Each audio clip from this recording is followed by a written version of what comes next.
There is no off-season at the major TV networks and radio stations when it comes to the AFL. We already know the media landscape is in a deep battle for viewers, and it's led to a major switch up for many of the big media names, most of them switching from Channel 9 to Channel 7.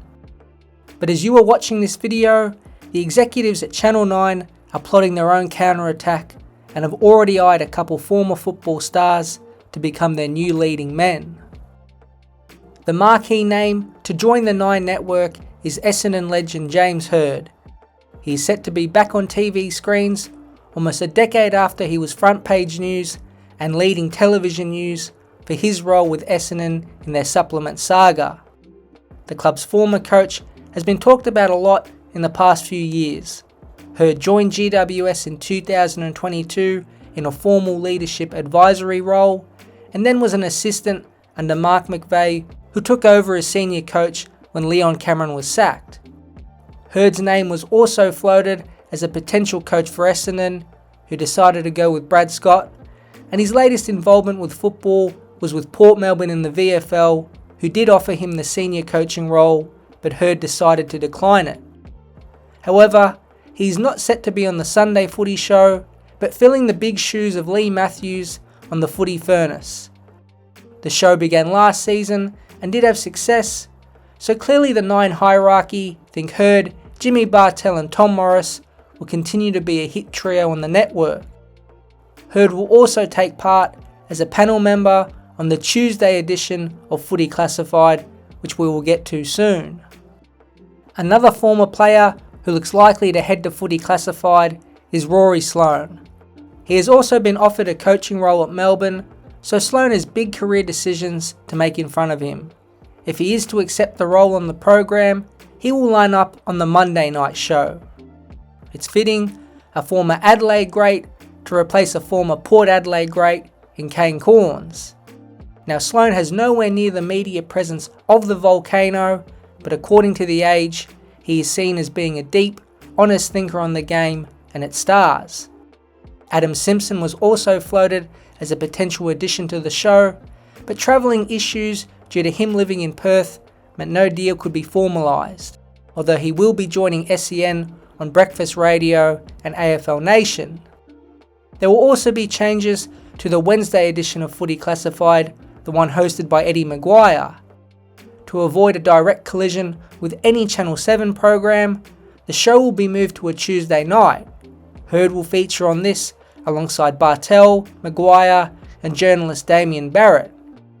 Matthew Lloyd, who used to be on the Wednesday edition, will now be seen on the Monday time slot, and as of right now, it seems likely Tom Morris will be the direct replacement for Caroline Wilson as a reporter, and Sam McClure will replace Craig Hutchison as the host. Channel 9 is going down the former footballer path when it comes to their next big opinion and football analyst voices, and they will be hoping the ratings trend in a positive direction. But the big news was this leaked photo that just about broke the internet when it comes to football. Fox Sport boss Steve Crawley and Foxtel Group boss Patrick Delaney were seen meeting with Dustin Martin, his manager Ralph Carr, and his former premiership teammate and Foxfooty employee Jack Riewoldt. Surely Martin won't join Foxfooty. It would have to be the most improbable career move for a player who is admitted to being camera shy and who enjoys privacy. Something just doesn't add up here. There are no official comments from either party at this stage, but clearly something is in the works, however bizarre the meeting may seem. Even picturing it right now, it's hard to see Martin being a charismatic or interesting personality on TV, but his football knowledge and feel of the game might be the best out of all the football commentators. Two confirmed Fox Footy additions are Channel 7's Sean Burgoyne and Tom Hawkins. It seems likely both will be analysts and special commentators on live broadcasts of games, and may feature on other shows. Hawkins has been regularly seen on AFL 360 throughout the past few seasons, and for Channel 7, it's another loss with Burgoyne going, joining Luke Darcy and Tim Watson on the way out. Although Watson hasn't been on Channel 7 AFL broadcasts of late, the popular presenter was at the network for 3 decades, He read the sports news, did special commentary, and was on shows including The Game and Talking Footy. He's done with television, but he is yet to declare if he will stay on radio with SEN, where he does breakfast with Gary Lyon. Speaking of Lyon, it's becoming clearer he will move from the on-the-couch hosting role to sitting alongside Jared Waitley on AFL 360. The show decided to move on from Mark Robinson, who had been the co-host with Waitley since 2010 at the end of this season, but he is still a possibility to be featured on other Foxfooty programs. It will be an interesting dynamic. Robinson and Waitley were the unlikely couple and did have strong chemistry together, mainly due to their personalities being different. The Foxfooty bosses clearly thought some change was needed.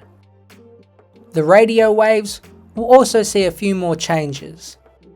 Bob Murphy has landed a new gig hosting ABC Breakfast alongside Charnel Vella. Murphy's name was floated as a potential addition to the Western Bulldogs football program and other media roles, but seems to have settled with this new position at the ABC. Nick Riewoldt will not only be at Channel 7, but has landed a breakfast radio role with Triple M. He will be alongside Mick Malloy, Titus O'Reilly, and Rose Watson. The new radio show, called Mick in the Morning with Rue, Titus and Rosie, will also see a Victorian return to airways for the popular front bar member in Mick Malloy, who has spent the past 2 years hosting radio in Sydney. Although Sam McClure is looking likely to host Footy Classified, he has departed his role at the wide world of sports seat at 3AW. The Herald Sun made it clear McClure walked away, but did note that widespread cost cutting was a part of his decision to leave. He will still be on 3AW Airways, but only during their Friday night coverage of AFL games. So as you can see, the networks and radio stations really are scrambling to get their lineups ready for 2025. The AFL is the sporting monopoly in Australia, and as we have seen in the past few seasons, the popularity and viewership of the sport is rapidly increasing. When companies are ready to fork out billions for your product, you know you're doing something right. The AFL is the powerhouse of TV, and with all the media movement, it only shines more light onto how important the league has become for everyone's entertainment.